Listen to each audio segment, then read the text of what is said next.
Exodus chapter 14. Amen. Exodus chapter 4. That's good. Amen. That's fine. Amen. Exodus chapter number 14. And I want to look at verse 14. Amen. Again, thank you all of our visitors. Amen. Thank all of you. Amen. For being here. Amen. Amen. On this morning. Amen. Exodus chapter 14. Amen. Now, don't y'all act Catholic, amen, this morning. Amen. Tell your neighbor, push the preacher. Push the preacher. Amen. Look back at him, tell him, y'all ain't heard him in a couple of weeks. Y'all might well push him. Look at another neighbor and say, he ain't going to be long this morning either, so don't push him. Amen. Exodus 14.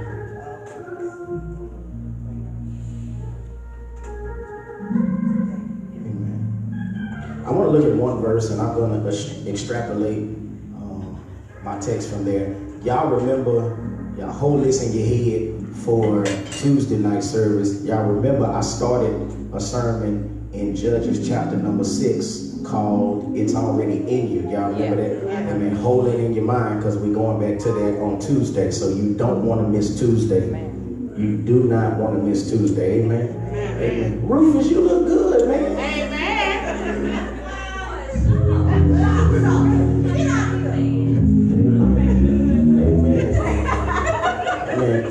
KJ look good too, amen.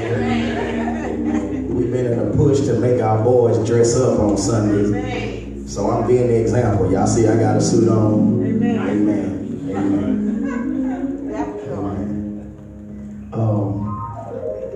I want to preach this sermon, and listen, I'm not going to be long, but I'm going to be as strong as I can be.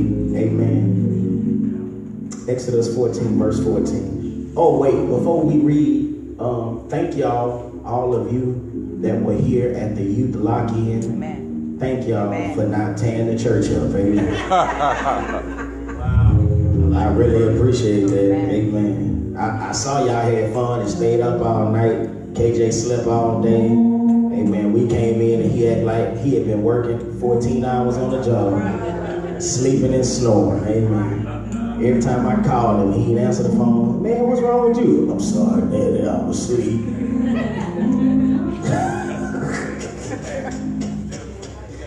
Yeah, man. So I told him, I said, you back on your bedtime this week, buddy. Yeah. Amen. Amen. Now, amen. I put that out for my other boys too. Amen. All y'all putting all y'all bedtime. Amen. School finna start. Amen. Somebody shout, let's get to it. Exodus chapter 14, verse 14, from the New American Standard Version of the Bible. The Lord will fight for you while you keep silent. Let's try it one more time. I'm going to do better. The Lord will fight for you while you keep your mouth closed. I'm sorry. Let me try it one more time. I'm slow, but I'm coming. The Lord will fight for you while you hold your tongue and don't tell everybody off. I'm sorry. That ain't wait. I'm coming. That ain't what the text said. Wait. Let me see. The Lord will fight for you while you zip your lips and let him do the work. I'm sorry. I'm sorry. Let me see if I can read. Hooked on phonics work for me. Okay. The Lord will fight for you while you keep silent. Grab your neighbor by the hand, look them in the face, and tell them, neighbor, trust God through it. Come on, look at somebody else. Tell them, trust God through it. Tell them, trust God through it. Trust God through it.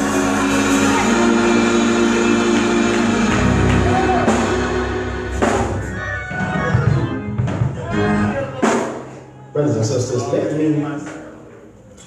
let me start this sermon by telling you that having faith in God in the midst of difficult times can sometimes be incredibly hard.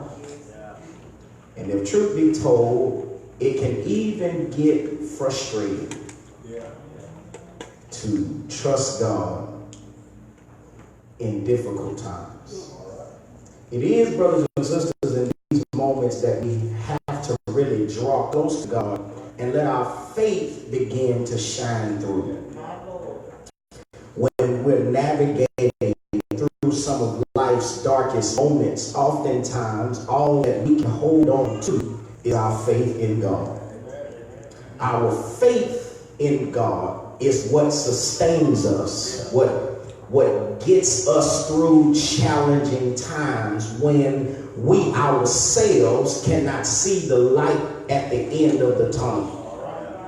It is in those times that through our faith we trust that God must have a plan, that there is something greater, that there is a greater purpose for the suffering that I'm going through.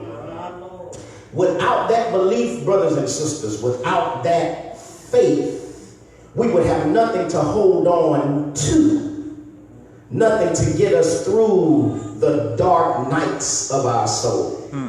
Brothers and sisters, I've conveyed before how oftentimes God will create a big assignment and then call us or commission us to the assignment, knowing full well that we are inadequate to do it in our own strength. Then he will in turn create turbulence in the assignment, only to step into the situation and deliver us for the sole purpose of showing us that he never designed us to deal with our situations by ourselves or in our own abilities. It was never the will of God for you to deal with your own problems. Amen.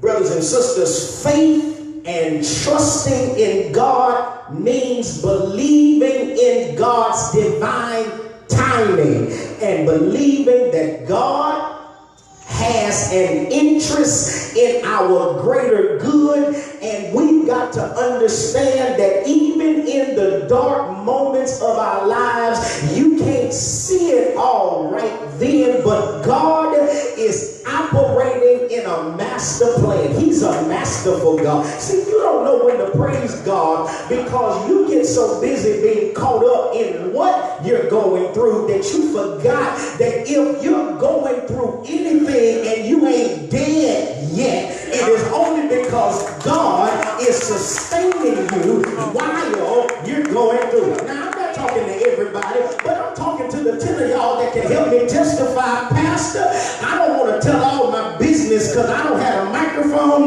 but I've been going through some stuff the last few weeks, and I've had some stuff on my mind, and I see I'm talking to some of y'all. I've had some stuff on the table. I've had some issues. I've had some troubles. I've had some stuff that I've been praying about and seeking God about, and Pastor, I just need a remedy for my headache. I came to tell you, you got to learn how to endure the testing of your faith and understand that you have to deal with your problems in the strength of the Lord. You don't read the Bible. Let me see if I can help you. Come here, Paul. Help me testify. Be strong in the Lord and in the power of his, I wish I could preach, which says that my might is not enough for me to handle what I'm going through. I need to learn how to lean on some extra strength. I need you to bump somebody for the first time and tell them we serve a God that'll give you some extra strength. I wish I had help in this church. I said we serve a God that is able to give us some extra strength. We serve a God that is able to help us deal with our dilemmas. Brothers and sisters, there is always a reason for what we are dealing with. Somebody shout, there's always a reason. Now, brothers and sisters, it may not be the reason that we can comprehend on our current level of understanding, and that's why I need the Spirit of God to give me a mind upgrade that I can realize that the things that I'm going through is for his glory and my development, that everything in my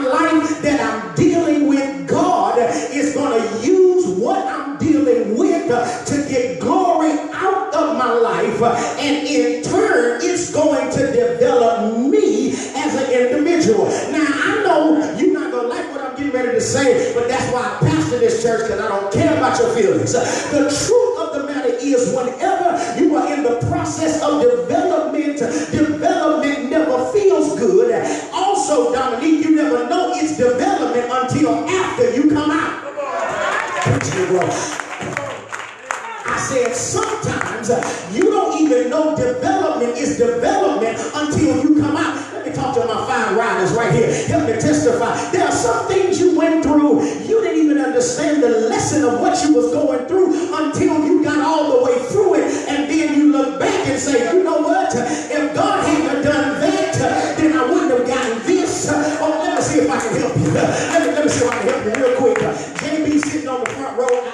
Let me tell his quick story. JB stood at this altar and I prophesied a word to him. JB left the church and then he got a little sick in his body.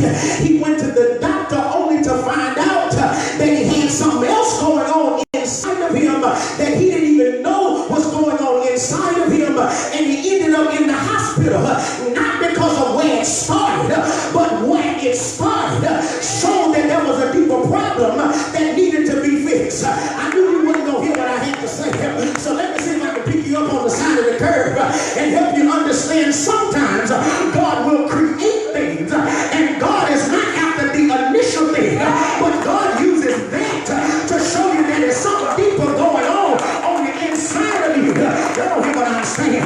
So you think you got a lot of enemies. You don't have a lot of enemies. God is trying to develop you. So he uses people and circumstances to show you where you are weak so that he can give you strength. I wish I had 5 people in here that will help me testify that God is developing me in an uncomfortable place. I don't like it, but he's molding me. I don't like it, but he's making me. I don't like it, but he's got me on the potter's wheel. And yes, I cussed you out last week, but I'm still in development. I knew y'all wasn't going to be honest in this church. Yes, I went off on you last week, but I'm still in development. So excuse me. Don't judge me while I'm in the process. But thank God I cussed you out, not knocked you out. I almost ran. There was a time when I would have knocked you out. But thank God he's developing me. Wish I had a church that would help me testify. Please be patient with me because God is not through with me yet. High five a joker in your area and tell him he's working on me.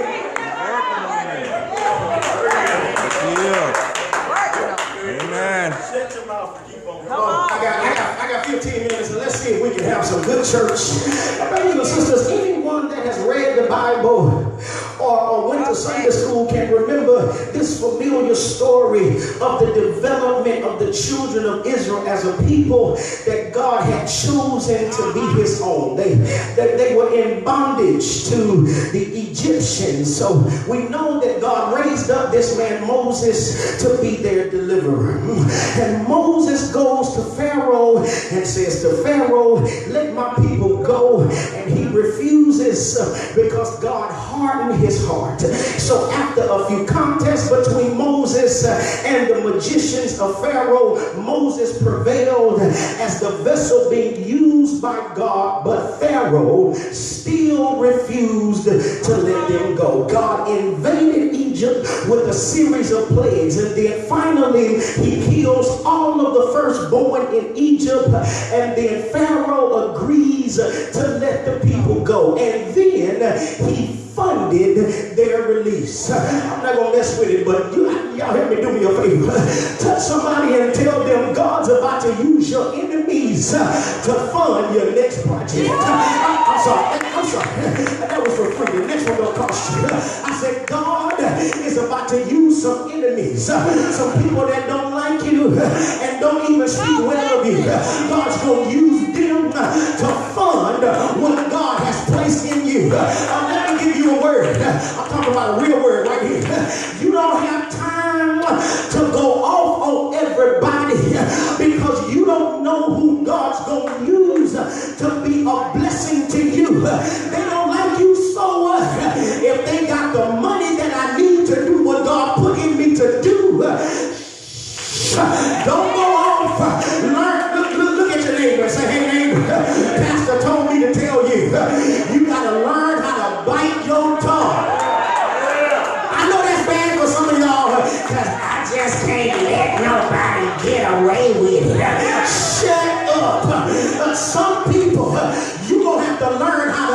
flesh and let God fight your battle. Y'all don't want to be honest with me in here. I said some of y'all got to learn how to be quiet and watch this. You get a blessing out of silence. I ain't got time for y'all. While they are on their way in chapter 14, verse 1, they are told to turn back, take another route, because God had a bigger plan in mind. So trusting God through it means you've got to learn how to trust God's prescribed plan. Come on, class, be a good class. Say it with me. Trust God has a prescribed plan. Now notice, y'all know the story. It dawned on Pharaoh and his officials that by allowing these slaves to escape, they had threatened, if not destroyed, Egypt's whole economy. So the logical thing to do was to go after the Jews to bring them back. Now, we're given another reason why the Lord selected this route. The reports would convince Pharaoh that the Jews were wandering like sheep in the wilderness, and so they are fair game. So what we didn't see is that the Lord was drawing the Egyptians into his trap. I got a word for you. I got a good word. That's why I had to write this word down so that you can get this word. I got a word. I want you to help me. Here's the word. Oftentimes, what your enemies perceive as their plan to get you is really God's plan to get them. I don't have no shouters in this church. I need somebody to help me. Do me a favor. Start a rumor on your road and touch somebody and tell them, hey neighbor, God will use your enemies to get them. And sometimes when you don't understand the developments of God, your enemies look like they have an upper hand, but they don't understand the logic of God. An enemy cannot overtake you when God's got a plan for your life. All right, if you like the Bible, let me see if you'll praise God right about here. That's why the Bible declares that no weapon formed against you, preach Kareem, shall prosper. You got to understand the issue is oftentimes our mind won't let us see it the way God's trying to develop it in us. So we get caught up on our enemies and we don't understand that everything that happens in our lives only happens by the prescribed plan of God. Wait a minute, Pastor, I got a problem. You mean to tell me that God orchestrates every event in my life? Yes. So you mean to tell me that every bad thing that happened in my life, God knew about it? Yes. Pastor, wait a minute. You mean to tell me that some of the hell that I found myself going through, it didn't catch God by surprise? No. You don't read the Bible? And we know that all things are working together for good. Hold on, Pastor. It don't feel good. He never told you it was going to feel good. He said it was going to work for your good. I wish I had 10 of y'all. Touch somebody, tell them, don't go by what you feel. Go by what he said. It might not feel good, but it's going to work out. That's all I'm trying to tell you. I don't care what you're going through. I need you to know it will work. Touch somebody, tell them it'll work. You didn't tell nobody. I said tell somebody it'll work. That's why you have to have faith in the plan, because in the processes of God, most things that we see won't make sense because our thinking is too myopic. You think too small compared to the big plan of God. And that's why you got to understand, brothers and sisters, the funny thing is that your enemy don't even see it coming, because your enemy is consumed with getting you, that they don't even see that God is about to get them. Lord, I wish I had help in here that can help me testify. Your enemy is stupid because what they don't know is while they think they got the upper hand, God is orchestrating things behind the scene, and your enemies don't know they about to get got. I wish I had somebody here that can help me testify. Don't be fooled by what you see. I got 5 minutes. I got to go. But let's see if y'all can help me preach a minute. Touch somebody and tell them, take a good look at me now. But look back at them and tell them what you see is not what you see. You might be looking at me on the outside, but don't let this panoply of flesh fool you. There is an unseen army that's around. You better not mess with me. I said there's an unseen army that is around me.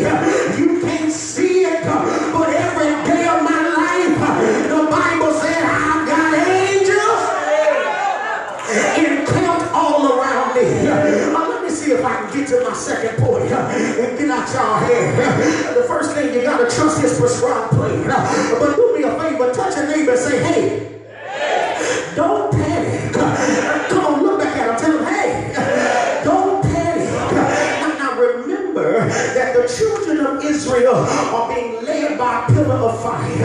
As long as the Israelites kept their eyes on the fiery pillar and followed the Lord, they were walking by faith and no enemy could touch them. But when they took their eyes off the Lord and looked back, they saw the Egyptians getting near and they got scared. Brothers and sisters, the worst thing you can do in a God-ordained situation is panic. Somebody shout, I can't panic.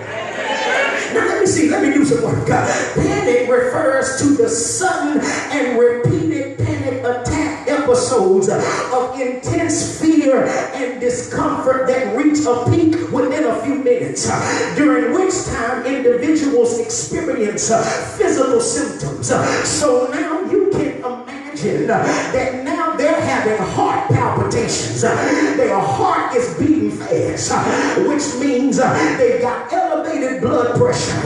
Everything in them is now elevated. They are in an upgraded state of fear because behind them all they see is destruction. They've got breathlessness. They've got abdominal distress. They even have vertigo, sometimes accompanied by the fear of losing control or dying. They are in fear that they are done for. They are scared that they are about to die. But look at somebody and tell them that wasn't in the plan. Brothers and sisters, let me hurry and tell you that sometimes situations might look like it's going to take you out, but that's only because you got bad perception. That's why I've been trying to preach to y'all about perception. That what you see is not what you see. And sometimes what you got to learn how to do is stand in the middle of a storm and say, I will not be moved. Got no help in this church today. Y'all acting bougie with me. Let me see if 7 people will push me right here and help me help you. When I tell you, you can't judge situations by what they look like. Because how many of y'all can help me testify? Sometimes people and circumstances can look bigger than you. But when you got God on your side, watch this, y'all. Size doesn't matter. Jesus. I said when God is on your side, size doesn't matter. Because the bigger they are, I need you to help me touch somebody and tell them I got big enemies, but my enemies are not bigger than my God. I got big problems, but my problems are not bigger than my God. God is bigger than that. Whatever your that is, I need you to help me prophesy. Touch somebody, tell them God's about to change your eyesight. You're going to be looking enemies in the face, and you will not be gripped by a spirit of fear. I rebuke the spirit of fear of your life. I prophesy that God is getting ready to develop you so that the things that you see won't move you, that you won't be swayed by by situations, but that your faith will elevate to the place that your mind starts to move and remember that you've had enemies before, and God has brought you out before, and if he did it before, he can do it again. Hold on, y'all. Well, give me 5 more minutes, wherever we walking out the door. Notice something. I gotta show you this because the enemy is subtle. Why y'all standing up? All right, stand, run, whatever. We gonna have church in about 60 seconds. Your mind is a trip because what happens oftentimes is that your mind, when you are in fear, your mind creates an outcome that is connected with your fears, and it derails the promises of God. So what happens sometimes is that you find yourself in a situation, hey Jojo, you find yourself in a situation and fear begins to grip you. It grips you to the place that even though an enemy can't take, why y'all looking at him like that? Even though an enemy can't take you out, see, that's why God gonna bless him, because he know how to sow on the word. And y'all get a word every week and won't even give. I drop that in for free too. Your mind sometimes in fear will create an outcome. That's why some of y'all are good storytellers. You are able, let me tell on my wife. My wife will come up with scenarios that nobody will think of but her. It is because sometimes your mind will start working and create a reality that does not exist in your real reality. So when fear grips, you see 10 ways of you dying, but the situation was never designed for you to die. It was for development. But when fear overtakes you, fear will make you create stuff that was never there. That's why I got a prophecy for 5 of y'all. In this next season, over the next 6 months, don't speak out of what you see. You gotta learn how to put the word on the situations that you find yourself in. See, some of y'all have got relatives who got sick, and your relatives have already pronounced death. But I prophesy, God is not about to take them down. God is about to raise them up. Don't pronounce death on your situation. I need y'all to help me start a rumor on your road. Touch everybody on your road and tell them I refuse to die. I got to live. This thing ain't bigger than me. I got to live. I got to overcome. I cannot panic. I got to tell my mind that my mind has got to line up with the promise. If God made you a promise, I dare you to touch somebody, tell them it's coming to pass. I said, I dare you. I said, I dare you to touch somebody and tell them it's coming to pass. Let me give you my last point and I'm out y'all here. I got to go. You got to trust God's power. Notice, brothers and sisters, the children of Israel, they see the Egyptians and they are gripped with fear. Moses is a man of faith and has led them through a hard place time and time again. He's led them to a hard place, and so now Moses gets to the place where he looks at God and God tells him this is not the time to be gripped by fear. He tells him in verse 13, fear not. I need you to help me preach. Bump somebody and tell them, neighbor, you don't have time to fear. You didn't tell nobody. I said, tell your neighbor. Say, neighbor, you don't have time to fear. Notice what the text says. Stand still and see the salvation of the Lord. Now the word salvation in the Hebrew is Yeshua, which gives the idea of being delivered or being rescued. Grab your neighbor by the hand, look them in the face and tell them, neighbor, God's about to pull you out. Let's go E flat right there. Let's have church. I said, grab your neighbor.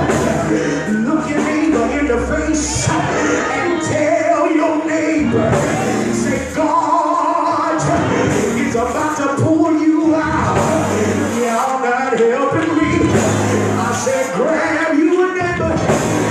Look them in their face and tell your neighbor. Say, neighbor. God's about to pull you out. I don't know what you're going through. Come on, y'all. I ain't had church with y'all for a few weeks. I said, I don't know what you're going through. I don't know how bad it's been in your life. But I tell you one thing. God's about to pull you out. He's about to rescue you from all of your enemies. He's about to rescue you from all of your trouble. I wish I had a church in here.